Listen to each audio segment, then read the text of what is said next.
আমরা এরপর একটা কি ভগ্নাংশের ভাগ আর একটা করবো। 20 নিচে কত 9 ভাগ হলো 5।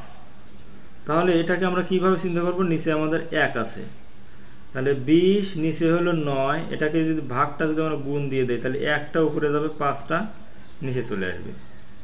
তাহলে এই এখানে কিন্তু 20কে কোনোভাবে 9 দিয়ে কাটা যায় না, কিন্তু 5 দিয়ে কাটা যায়। কিভাবে? 5 একে 5, 5 4 20, তাহলে উপরে আমাদের 4 একে 4 থাকবে আর নিচে কত থাকবে 9। তাহলে এটাই আমাদের রেজাল্ট। আচ্ছা, এরপরে আমরা যদি আরেকটা করি, 4 এর নিচে